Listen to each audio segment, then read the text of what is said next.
What's up, everybody? Welcome back to another episode of the Arnies. We are conjoined triplets with nothing better to do. I'm Matt Johnson, and I enjoyed the Pixies' Where's My Mind cover the first time, and then it got old after the second, third, and 12th time. I'm Keith Baker, and I will not be calling the Seattle Police Department for help. And I'm Austin Terry, and I hope I never get called a lying cockknocker. On today's show, we're kicking off the spooky season, my friends, by talking about James Wan's return to horror, Malignant. For some, this movie may not be only a horror in terms of its genre, but also the quality of storytelling. This movie has been divisive, to say the least. But before we get to that, Austin, are there any episodes our audience should be aware of? Well, there is indeed, Matt. And it's the biggest of all episodes. No. Because last week, we put out a little look back at Tobey Maguire's Spider-Man. All three movies were getting ready for No Way Home, where supposedly Tobey Maguire will be making his return to the web suit. We had a ton of fun going back to those movies. Some of them held up. The CGI did not hold up. But of course, our boy Willem Dafoe brought it as the Green Goblin. So if you want to hear our thoughts on Tobey Maguire as Spider-Man, be sure to check that out. Godspeed, Spider-Man. That got me. I had to beat an old lady with a stick to get these cranberries. Go check it out, everybody. Spider-Man in particular, our review of that first film, I think, was particularly incredible. Check it out. And with that, let's go ahead and get into the main topic for today's show. Like we said at the top, Halloween is fast approaching. It's time to start talking about a variety of horror. Scary movies, scary TV, scary franchise, doesn't really matter. In general, it's time to start breaking everything down. And guys, this might be a personal take. I think you might agree with me. We'll see what you think. James Wan has revolutionized the horror industry throughout his career, and I would say he really changed the game in terms of successful franchises and played a big part in making movies that probably would have been cult successes, like Saw and Insidious, and made them mainstream hits on micro budgets. And that's kind of a big deal, because then you think about stuff like the Conjuring universe, that would have never happened if he had not done that stuff earlier. And speaking of The Conjuring, the last horror film that Wan directed was The Conjuring 2 back in 2016. Since then, he did Aquaman, has been producing several projects, so it has been 5 years since James Wan directed a horror movie, and he has made his grand return with Malignant. And unlike his past horror works, this one has left audiences and critics alike feeling kind of mixed. So, without further ado, I figured let's get into some thoughts. Austin and Keith, give me your brief history with, as well as your general thoughts on James Wan's filmography as a whole, but I definitely, more importantly, want to hear your non-spoiler thoughts on Malignant. Well, I know you said he hasn't been back to horror since 2016, but some may consider Aquaman a horror movie in its own right. Not me. Not Keith and I. That's going to be a top-tier DC movie. Yeah, I mean, James Wan, like you said, Matt, he is kind of the king of horror right now, especially for some of kind of the modern day directors. Like, he really, like, horror is where he makes his bread and butter. And so it is pretty cool to see him back into the horror genre. Malignant especially feels like an indie horror movie that would maybe get released at like a horror film festival, but wouldn't get like a big theatrical release. So it is pretty cool that because James Wan's name is attached to it, like Warner Bros. Is behind it, it's in theaters, it's on HBO Max. As for the rest of his filmography, Insidious, I think at the time is a top-tier horror movie. Same with some of the first Saw entries. But those two franchises in particular have not aged very well, I don't think, as time has gone on. Whereas the Conjuring universe, I think, is probably his best horror work to date in terms of, like, staying power. And going into my thoughts on Malignant, I had seen the mixed reviews. I wasn't really excited to get into this one. We kind of last minute decided to do this for the episode this week. And I was pleasantly surprised. I went in with very low expectations. It's certainly not scary, I don't think, but I think the story is really interesting. It has some very tense moments and a really great twist at the end that we'll have to get into later when we're going through spoilers. I totally agree with you. Conjurings are still really cool, except for the third one, but that was not James Wan, right? No. Did y'all see they're selling the Conjuring house for $1.2 million see that. in Rhode Island? I did see that. Do you think anybody's going to buy that? I doubt. It'll be somebody that's either obsessed with horror or it'll be like some rich person who just wants to be like, I've got the Conjuring house. I own it. It'll be Patrick Wilson. But yeah, as far as the Saws, yeah, I'm with you, Austin. Saws were never really my cup of tea. But going to Malignant, yeah, heard trailers for it on the radio, even saw quick teaser trailers for it. I want to say they kind of hyped it up a little bit. You know, it led on to believe as far as like it being a horror flick. I didn't find it to be that scary, but like you said, I still liked a lot of aspects of it, but there's still definitely some flaws that we're going to get into later on. But overall, it was enjoyable and entertaining. I think I'm kind of probably more in line with you, Keith, in the sense that I love Saw, but when you ask me, well, Matt, what do you love about Saw? And it's like, well, it's the first one. It's like, well, James Wan directed that. It's like, okay, yeah, I guess you're right. And it's like, well, I mean, don't get me wrong, I love The Conjuring. Like, that universe, it's so cool. And it's like, well, Matt, what do you love about The Conjuring? Well, I guess the first movie. And you still haven't seen The Conjuring 2, right, Matt? I've seen Conjuring 1 and 3 was garbage.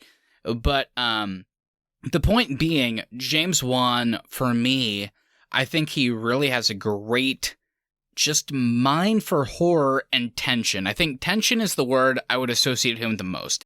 Because jump scares, all that shit, it doesn't really matter to me anymore. I think all of us have grown up to the point where we don't really see that being significant anymore. But the way he does tension, he kind of draws scenes out, and the way he kind of tells stories and paces them, I think is really admirable.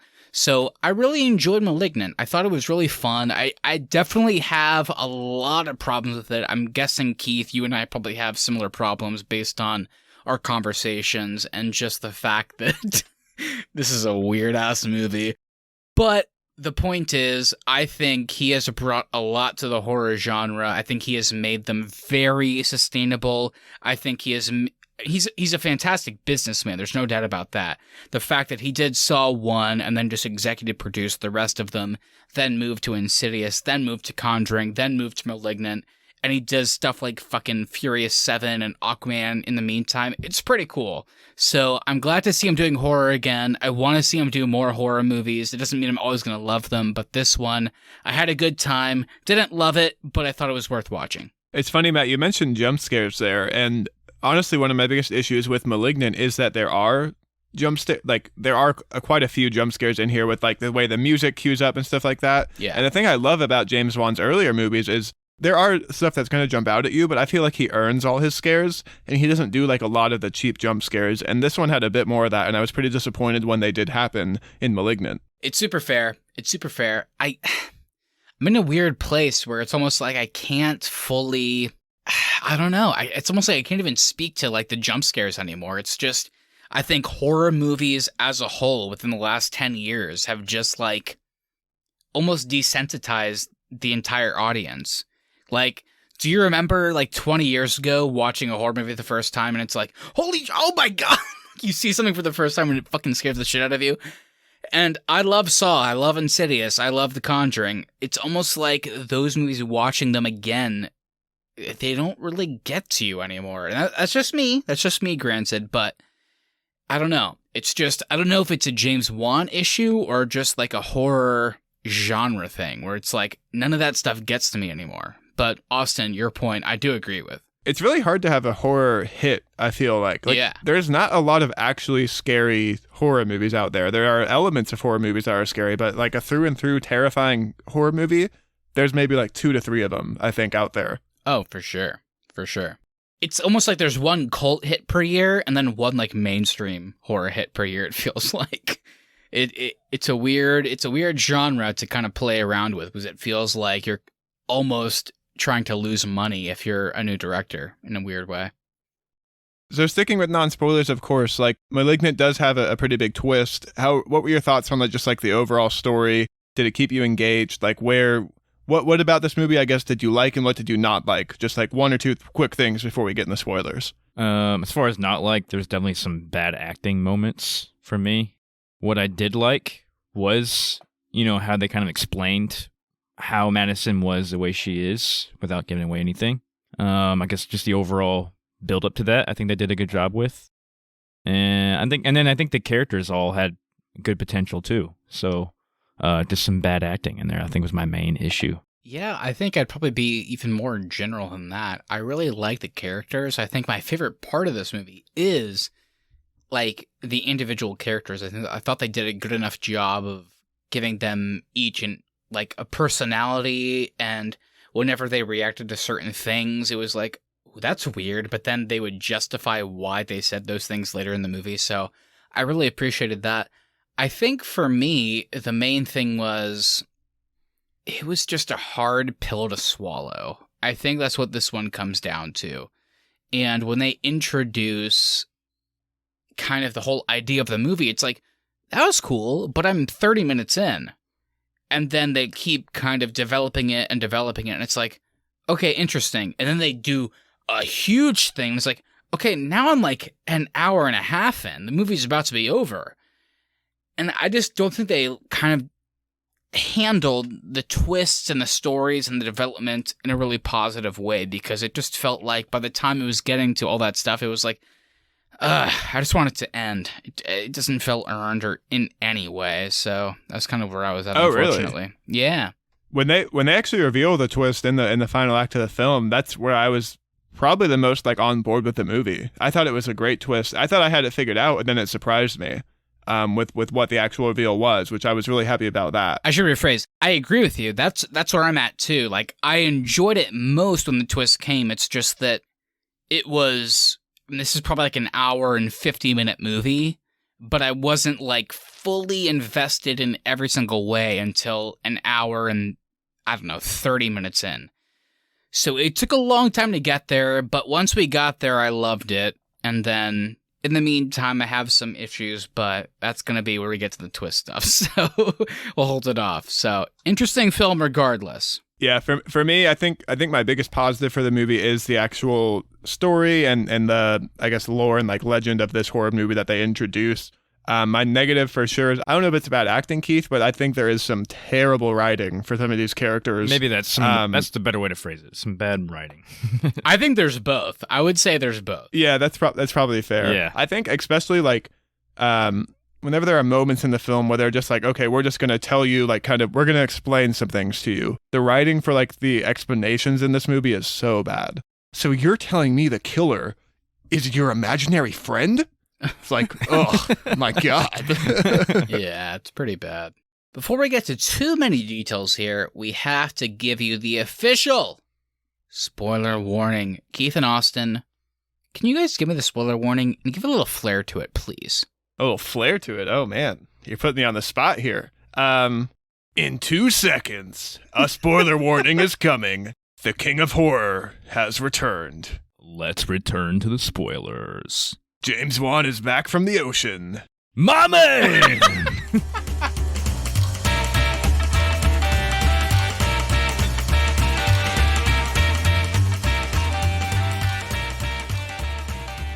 Okay, so our general log line for Malignant is Madison is paralyzed by shocking visions of grisly murders, and her torment worsens as she discovers that these waking dreams are in fact terrifying realities. Ooh, spooky, spooky, spooky.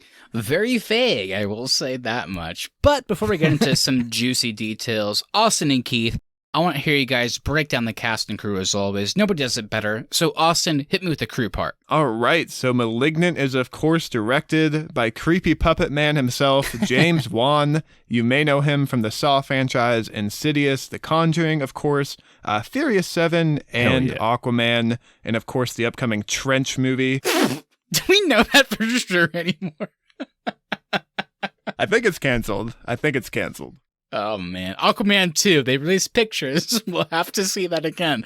And, guys, I will say, if Toto / fucking Pitbull is not doing a musical score, that's a loss for us. That's all I'm going to say. Malignant is also written by Akela Cooper and J.T. Petty, and this one is also based on an original story written by James Wan and his wife, Ingrid Bissu. Bissu has also acted in The Nun and The Conjuring franchise. And our movie score for this one is composed by Joseph Bashara. They have also been involved in the Conjuring universe and the Insidious films, so James Wan tends to keep his crew together for his horror movies. Always like the music in Insidious, for sure. Yeah.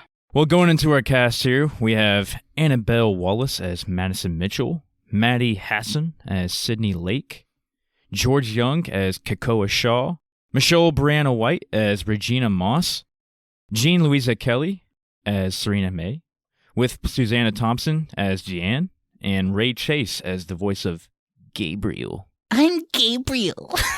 They gotta change that character name.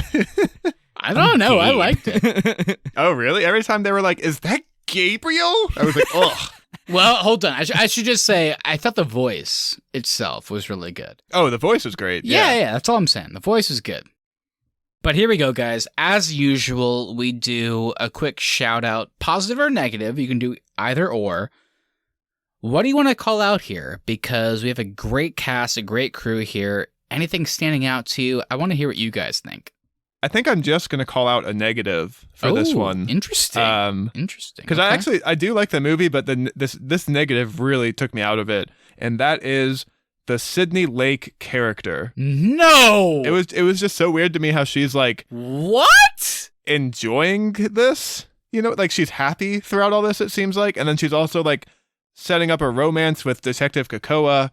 And it felt like the priorities for the character were very much out of line with like the actual events that were transpiring in the film. She just got reconnected with her estranged sister who was in an abusive relationship, and her first thought is like, I played a psychic on a TV show. I'm going to go try and flirt with a detective. Like, it just felt like the priorities for the character were so out of whack for the film. I did think she was kind of annoying. Oh my goodness. All right, well, Keith, what do you got? You have a positive or negative to throw our way? Let's see. Yeah, I'll say Ray Chase is the voice of Gabriel. Okay, there we go. There we go. There's a good one. Yeah, that's a good positive. He did a good job. As far as the other cast goes, I did kind of like the characters that George Young and Michelle Brianna played as the detectives. I thought they were cool. Kind of cool. I mean, there were some weird moments with them, but the police banter is brutal. Yeah. I mean, yeah, it's like it's a weird mix. It's weird. I gotta say, and perhaps the most shocking revelation, Sydney Lake. My favorite performance. I love the character. I had a good time with it. And I think talking about tone when it comes to being serious and dramatic, that's where things with this movie are going to get very interesting. So it sounds like maybe Austin and I are on different sides of that, which is totally fine. But I really enjoy this character in particular. I thought there was some weird mystery moments in terms of, I'm going to go find this out while you're doing X. And it felt like X was a very important plot point. So it is one of those weird things. I feel like most movies suffer from that. But regardless, I really enjoyed her performance. I thought, despite the fact that she was being really fun and funny at times, it felt very real at the same time, and that was kind of the thing that really resonated with me most. It was like, wow, she's really kind of handling a bunch of tones at the same time. And that being said, Keith, I'm also with you. I felt like the detective story was super interesting as well, and I did not expect that either. I thought that was going to be over and done with. So there was tons of actors, tons of character stories that I thought would be kind of disposable, but they really impressed me, so... and to be clear, I don't have an issue with Maddie Hassan's performance as Sydney Lake. I just what they chose to have the character be excited about. And I agree with you. I thought was really weird in this one. I agree with you. Despite my love for a lot of the actors, maybe every actor, I would say, I think there are some weird choices in terms of character moments, in terms of what they're going to do for most of them. Definitely with the sister. It was like, what the fuck? So, yeah, I agree with you there. Any thoughts on our lead, Annabelle Wallace as Madison Mitchell? I had never seen this actress before, and for the most part, I thought she was pretty decent. I thought she was really good. I had some issues towards the end. I'm not sure what was going on, if it was like a performance issue or a writing thing or whatever it may be, but it was like, I'm going to take my revenge, and here we go. And I really was on board for that character, and then at the end, it was like, all of a sudden the acting became very stiff, and it's like, when I see you next, I'm gonna take you out. And I was like, oh, that was really scene really was weird. brutal. It just felt like all of a sudden James Wan was setting up a franchise, which us as the audience had not gotten before, and I'm excited for it. It sounds really cool, but it just came out of nowhere. In the last 5 minutes, characters are coming back from the dead. Our lead character is like, I'm gonna be this lead hero and stop the villain. And then the villain's like, I can't take it. And the villain's defeated. So out of nowhere, it was like, we're going forward. And I love it, but at the same time, it was like, oh. And that was funny, great. too, because you don't need that sequel setup with the characters, because they still do the panning shot where the light flickers, which is, of course, Gabriel's whole thing. And all you needed is that. And it's like, okay, we might get a sequel, we might not. So they could have written some better closing stuff, I thought, for these characters and still done the flickering light. Well, the flickering light, that leads us to a pretty big topic. You might say our main topic. Guys, I want to talk about just basically anything and everything. This movie was such a weird ride for me both times I watched it. I watched it twice, and I got different things out of the first and second watch. I don't know what to say. I want to start with this, and then you guys take it from there. So this movie has a 77% on Rotten Tomatoes, and the consensus was, while not being that scary, the thrill, the gore, and the twist were appreciated. What do you guys think? I want to start on this very basic kind of general opinion. Did you guys feel the same way? Did you feel differently? Let me know. I do agree it's not scary. I think the twist is what I enjoy the most because it felt like a story I haven't seen before. It felt very new. It is an original story. And there are so many remakes, there's so many sequels today that it was nice to just watch an entirely brand new story created just for this movie.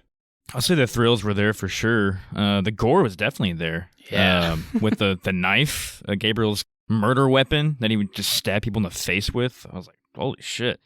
He would just obliterate people's bodies. God dang, this is gruesome. Yeah. So they really got it on point there. Really cool action that I was not expecting, especially in the third act. That giant sprawling fight scene with the police department was really cool. That was cool. That was cool. I enjoyed that. I love that too. And I thought they did a great job. And James Wan, thinking back to Furious 7, Aquaman, he brought his experience with the action genre into his OG horror sentimentality, because I really appreciated that scene. I think a lot of people are going to say, I hated that, but it was like watching a villain that we've been introduced to for so long, and then it's like, here's what they're actually doing, here's the way they move. And the choreography, that was the thing I appreciated the most within all of that. The way this character that was trying to move backwards, except for their head, and all of their limbs did something different. It was crazy, and the way the choreography happened upon learning that was so cool. So the fact that they even leaned into that a little bit, I loved. So shout out to James Wan for that. And the way the Gabriel character moves, there's a way for it to look really goofy, but I found it to look really unnerving. Yeah. Yeah, well, that was another cool thing, because we saw how Gabriel moved, I don't know, for maybe 30 minutes of the movie, but then once we found out about the whole, I guess, twin situation, the twist, if you want to call it that, and then we saw not only the twist happening, but then we saw the twist happening within our character, it was like, oh shit, okay, so I've seen the way the original character moves, and now I'm seeing the way... It's just such a weird thing. My head, who's in charge, and then they did such a great job of moving arms and limbs and walking and running and all that shit. It was so cool. I really appreciate the way James Wan will play with camera angles too in his movies. A standout one for me is the top-down view when Maddie is running through her apartment. And it looks like 12 minutes for a sequence when she's moving through the house, if that makes sense. I like that too, Austin. Yeah, I thought that was badass. Yeah. And then another one too is I really like the scene when Gabriel has just killed his third victim. Detective Kakoa is there. Madison is there in her vision. And I really like how the camera pans around Madison and you see Gabriel in the mirror behind Detective Kakoa. There's shots like that where it's wow, James Wan is really good at still finding ways for some stuff to be creepy. Yeah. I always like the I don't know how do you call it, the transition scenes whenever Madison is going from her being in her apartment to going into the next murder victim's apartment. Those are cool. Yeah, I liked how that looked with it kind of like clouding slowly towards her. We have to talk about perhaps the most important conversation, which is the twist. People are calling it a Shyamalan twist. People are calling it a twist in general. It doesn't really matter to me. I don't care what you call it in terms of that. All I know is this is a twist. And I was not expecting it going to this movie. I was expecting a fun James Wan, just like kind of typical slasher, maybe horror, maybe just a fun, cheesy movie. And I got that for a good portion of it.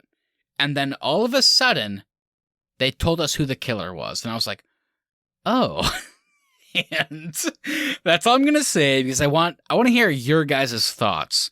When they introduced who the killer was, when they introduced how this character as a villain worked, because they kind of occupy a pretty important body, as we've seen in the movie, all I want to know is, at first, what was your initial thought when they introduced this whole weird twin / I'm the killer thing? They kept telling us Madison wasn't the killer, but it turns out she, in a weird way, kind of was.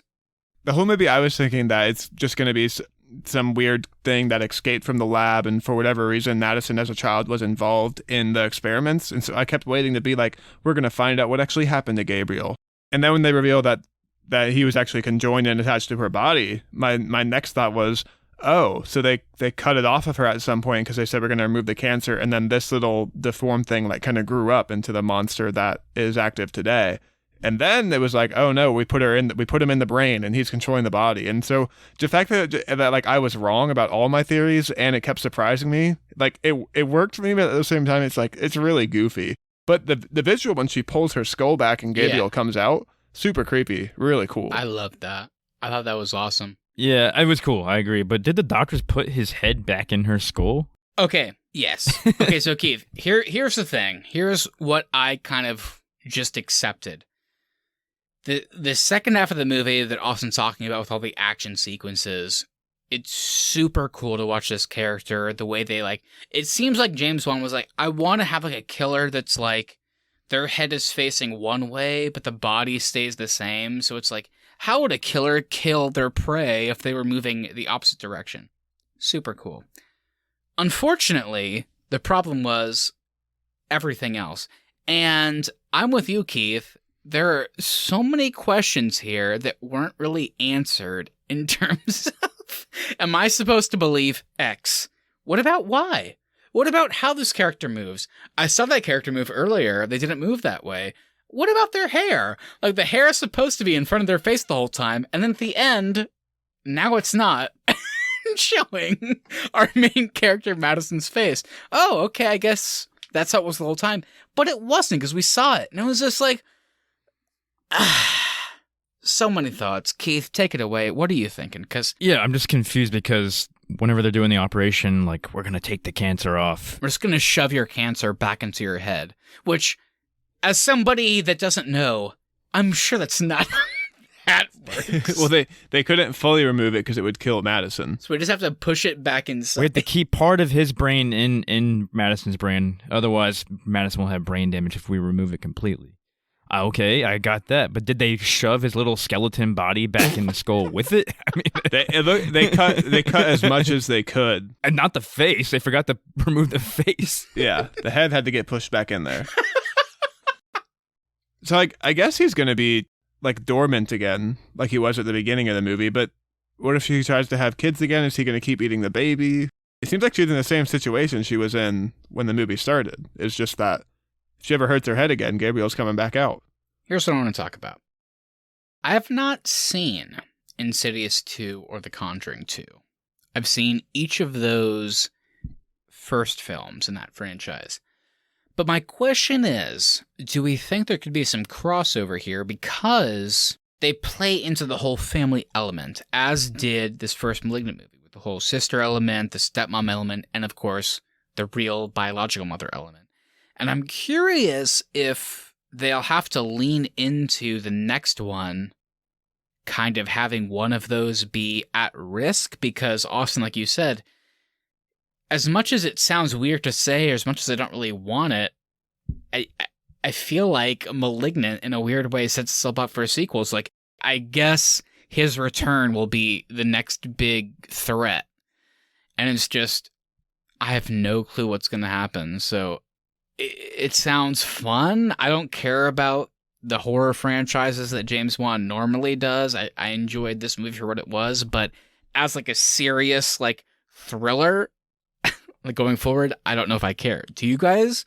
Does like a franchise sound cool? Because clearly that's what they're doing. He got lucky with this one that like the twist was interesting. It definitely like probably should have been canned, but I think the twist is what's really saving it with like it having a 77 on Rotten Tomatoes and all that, because that the writing is subpar, the acting is hit or miss, and the story is what really works here.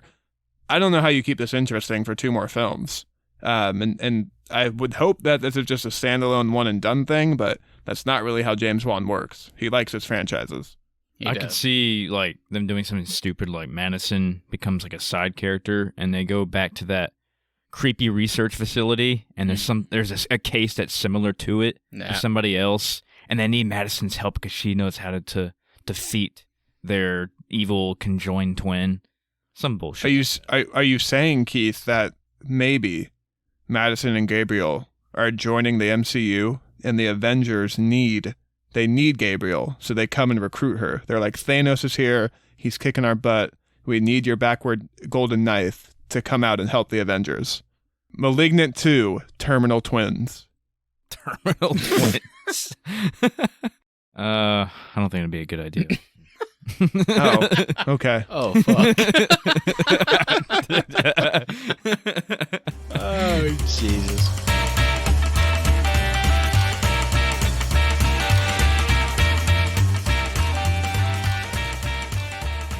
Did you guys get Jeepers Creepers vibes from like the kidnapping with the biological mother in the attic? Like the way that sequence was? I really like that. I thought that was really cool.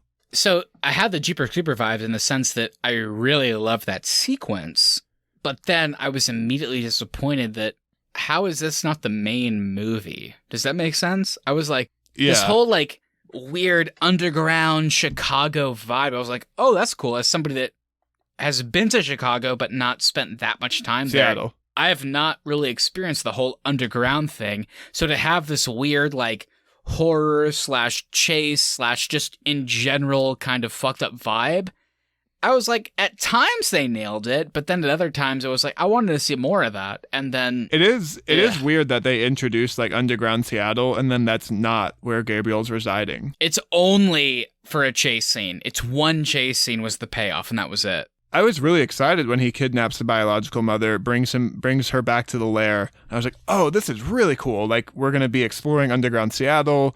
He's going to be doing this throughout the movie. It's going to be really creepy when they find this, and then nothing really came of it.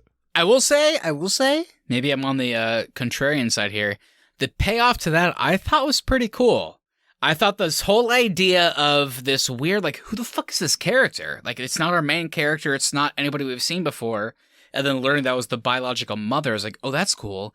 And then where she was being held was not a random place, but the home of our main character. And she tries to escape and falls into the living room. I was like, okay, that was awesome. That was really cool. And but it's immediately ruined by Annabelle Wallace slow motion.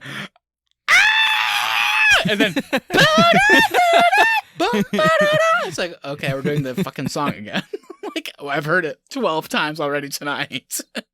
I was genuinely shocked because, as we talked about, I think James Wan is an incredibly important figure when it comes to horror films. The way he develops so many individual horror stories at micro budgets makes them make like hundreds of millions of dollars, stays on to executive produce the sequels while he's like also directing original stories. It's shocking. I think he's like one of the smartest people in the business. I really appreciate him. I think he's awesome.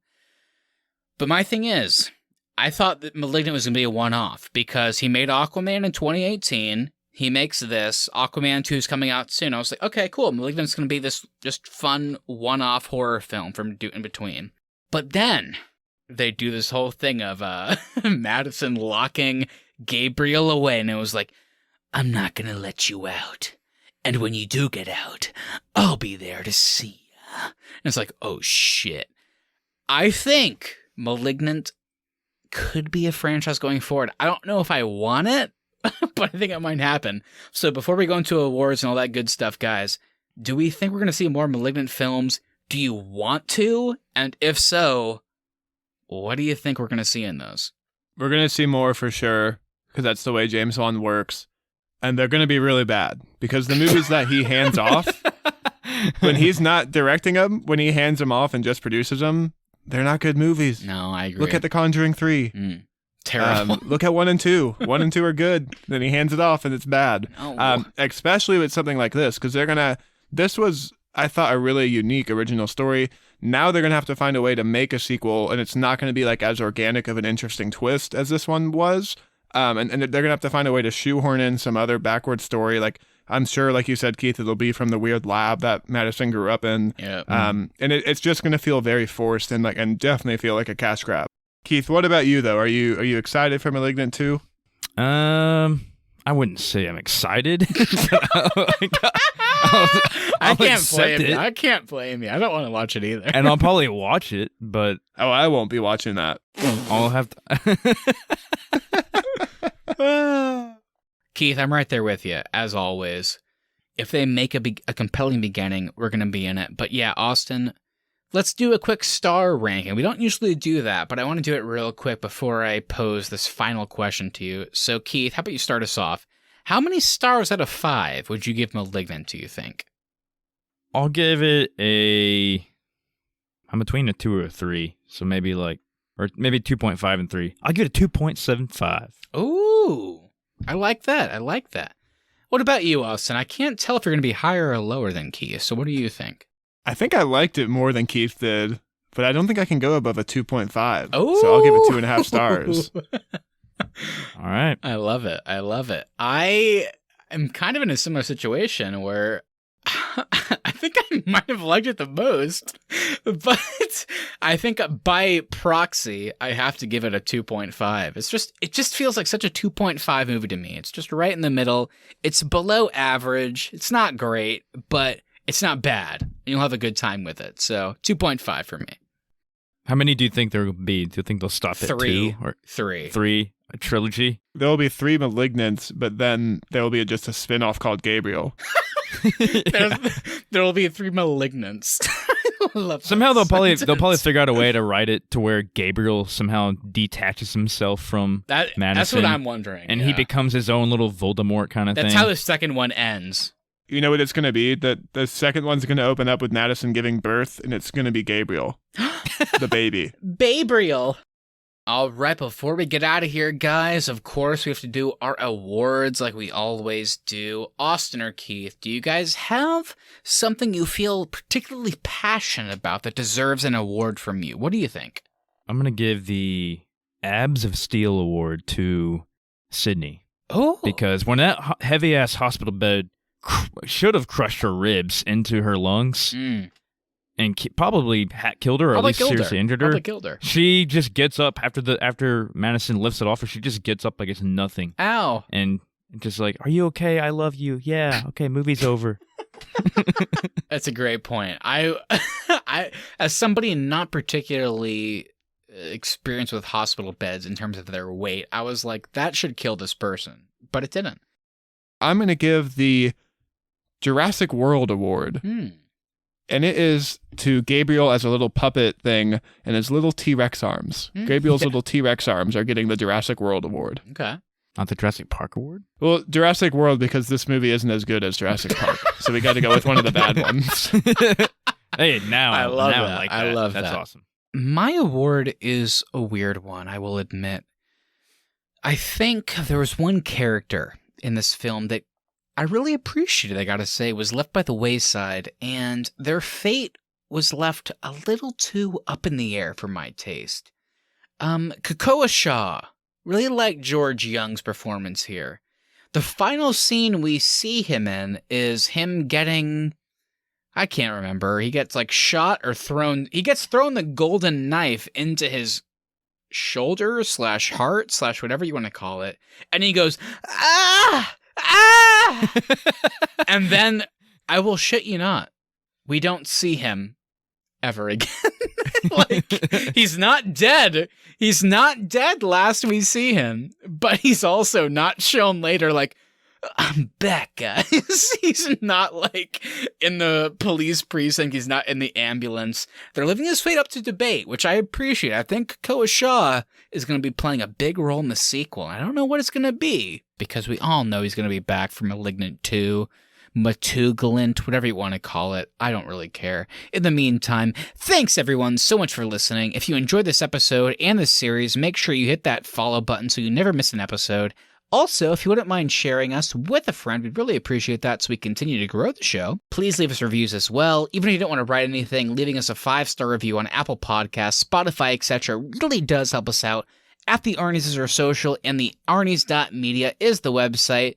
And everybody, big effing news. We'll be back on Tuesday with another Mike Flanagan Netflix series to review.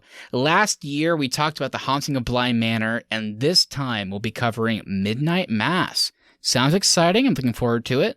So go check that out on Netflix and look forward to our thoughts this coming week. Austin and Keith, are you guys looking forward to that binge? Really excited for that. I love this time of year. Spooky season's great. We get 1 month out of the year to do scary stuff, and from everything I've seen, this one is pretty creepy, so I can't wait to get into it next week.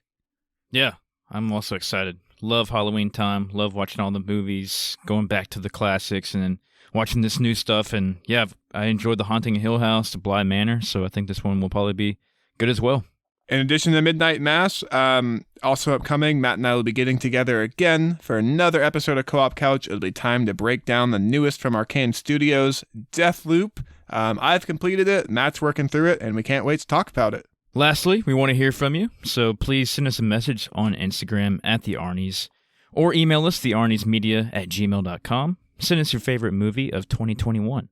Let us know your thoughts on Malignant, the Spider-Man films. Have you been liking What If so far? And are you looking forward to Midnight Mass? Be sure to let us know. Anything you say, we'll read on the show and react to it live on our latest episode. All right, everybody, we'll see you next week for Midnight Mass. And in the meantime, where is my mind? See you later, you cock knockers.